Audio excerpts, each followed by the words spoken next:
रावण के बारे में बताते हैं। रावण के बारे में आपने बहुत कुछ सुना होगा, रामायण में और बहुत सारी स्टोरीज में सुना होगा।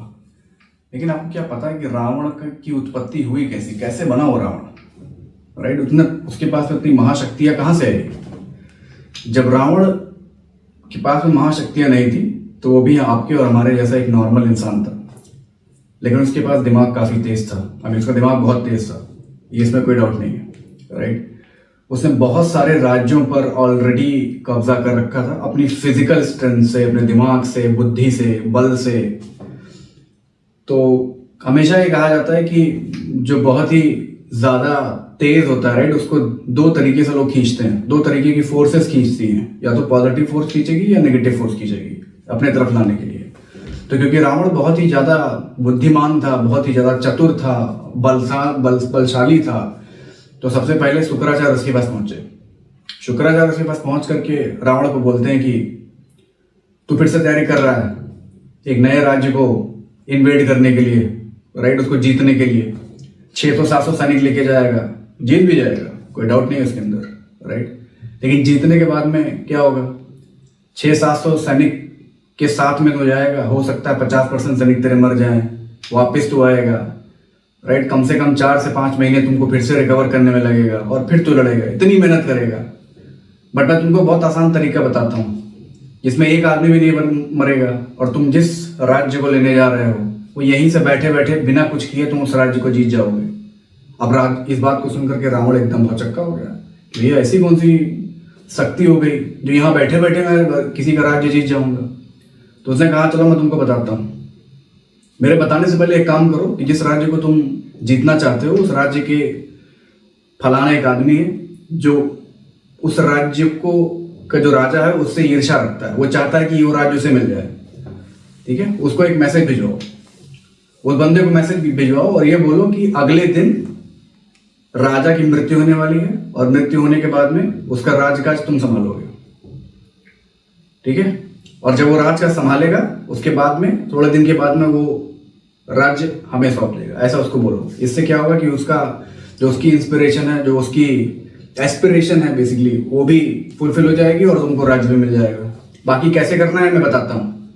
अब रावण भौचक्का, भाई क्या बोल रहे हैं शुक्राचार्य? बट फिर भी क्योंकि गुरु थे, दैत्यों के गुरु थे, उनकी बात माननी थी, उन्होंने ऐसा काम किया, मैसेज भिजवाया, उसको पता चला और बड़ा खुश हो गया, अरे भाई राज्य तो मुझे मिल जाएगा, कल तो ये राजा मर जाएगा। रात को रावण सोने गया।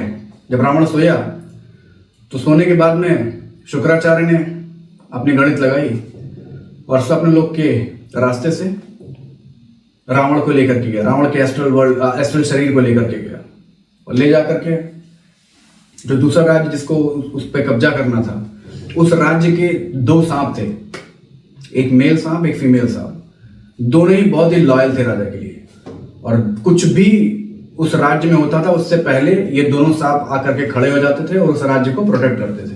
तो शुक्राचार्य की नीति थी कि सबसे पहले इन 2 सांपों के ऊपर अपना साइकोलॉजिकल धावा बोलना। तो रावण गए साइकोलॉजिकली, उन 2 जो मेल और फीमेल थे, फीमेल की बॉडी में एंटर करते हैं रावण, और एंटर करके वो जो फीमेल सांप था वो मेल सांप को ही बोलता है कि भाई राजा जो है एक यज्ञ कर रहा है, और ऐसा यज्ञ कर रहा है कि जितने भी सांप हैं यहाँ पर उन सबको मारने की प्लानिंग है, और सबसे पहले तुम्हें मारेंगे, ये प्लान कर रहे हैं और तुमको बताया नहीं, जबकि तुम इतने उनके लॉयल हो। तो जो मेल सांप थे सुन करके बहुत ज्यादा सरप्राइज हो गए, भाई ऐसे कैसे कोई कर सकता है, मैं तो इतना लॉयल हूं। तो रावण जो उस फीमेल सांप के अंदर था वो बोलता है मेल सांप को, अच्छा तुमको मेरे बात पे विश्वास तो होगा नहीं, तुम एक काम करो जाके पता कर लो कि उनको ऐसा यज्ञ हो रहा है क्या। तो उसने पता करने के लिए आगे कोशिश किया, तो वाकई में यज्ञ हो रहा था, लेकिन प्रॉब्लम ये थी कि वो यज्ञ इसको मारने के लिए नहीं हो रहा था, वो यज्ञ किसी और काम के लिए हो रहा था। लेकिन क्योंकि रावण ने उसके कान में वो चीज भर दी थी तो उसको बाकी कोई चीज दिखाई नहीं पड़ रही थी, उसको लगा अरे वाकई में ये तो यज्ञ हो रहा है, ये मुझे मारने वाला है। तो फिर से रावण ने उसको इंस्टिगेट किया उसके फीमेल बॉडी से कि तुम्हें अगर बचना है तो जाओ सबसे पहले रावण को मारो, उस राजा को मारो। अब इस तरह से वो जो मेल सांप था वो पूरी तरीके से आक्रोशित हो गया कि भाई ये तो मैंने इतना लॉयल था, सब कुछ था, इन्होंने फिर भी मुझे मारने की साजिश रच रखी। और रावण को सांप गया और सांप जा करके राजा को, जब वो राजा सो रहा था, उसके पैर में काट लिया और वो राजा मर गया। राजा मर गया। राजा मरने के बाद में जिसको उसने मैसेज भिजवाया था राज्य पे कब्जा करने का, उसने कब्जा कर लिया। रावण रात में ही सूक्ष्म शरीर से वापस आए, अपने शरीर में आए। जब वो अपने शरीर में वापस आए उनको कुछ याद नहीं। सुबह उठे तो उनको खबर मिलती है कि भाई फलाना राजा मर गया और उसने कंट्रोल ले लिया। अब ये सुनकर के एकदम रावण को लगा कि भाई यही टेक्निक है जो मुझे पूरे दुनिया पर राज करने में मदद करेगी। उस दिन के बाद से रावण फिर वो रावण नहीं रह गया। उस रावण ने पूरे संसार पर, जैसे कहते हैं ना, तीनों लोकों पर कब्जा कर लिया, क्योंकि वो सिर्फ शारीरिक शक्तियों का बलि नहीं रह गया, उसने एस्ट्रल वर्ल्ड पर भी कब्जा किया और जितनी भी और महाशक्तियां अपने अंदर बटोर सकता था शुक्राचार्य की मदद से, वो सब बटोरी और सभी के सभी जितने भी देवी देवता थे सबको परास्त कर दिया। तो इस तरह से रावण का उदय हुआ। अगर आपको ये कहानी अच्छी लगी हो तो प्लीज लाइक, शेयर और सब्सक्राइब कीजिए और बहुत सारी ज्ञान भरी बातें आगे करेंगे। धन्यवाद।